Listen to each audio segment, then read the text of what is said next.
Cécile de France pourrait incarner tous les rôles. Elle incarne à la perfection le femme d'à côté, la bonne copine, la religieuse et porte à merveille les costumes d'époque comme les rôles dans les productions hollywoodiennes. Le 28 décembre, elle se transforme en marin-pêcheuse dans La Passagère.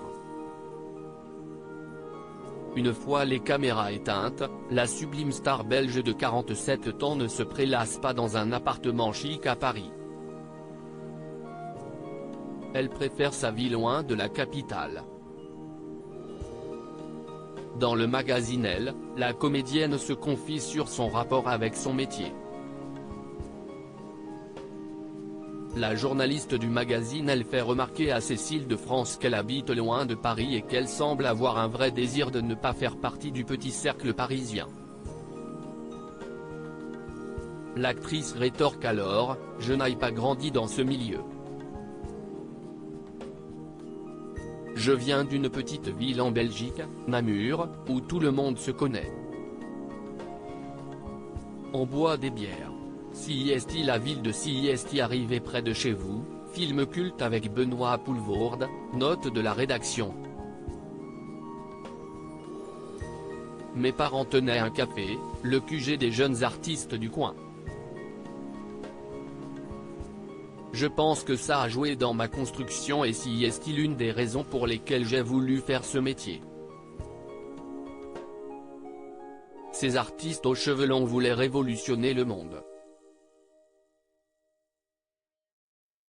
Ils étaient rebelles, c'étaient les altermondialistes de l'époque. Avec son nom avec particule, certains ont pu penser que Cécile de France était une aristo et il n'est donc rien. Elle a connu aussi une période grunge et a vécu à Paris dans sa jeunesse, quand elle a décidé de partir de sa ville pour ses études.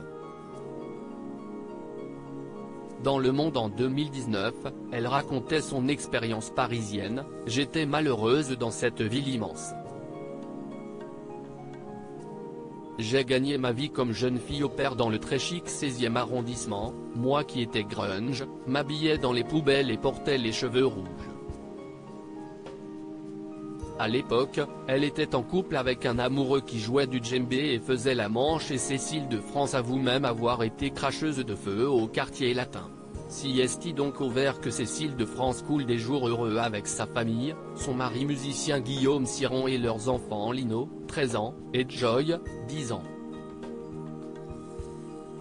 Ils sont installés dans un discret village du nord de la France, à 2 pas de la Belgique où elle profite des siens loin de la frénésie parisienne. Retrouvez l'intégralité de l'interview dans le magazine Elle du 15 décembre 2022.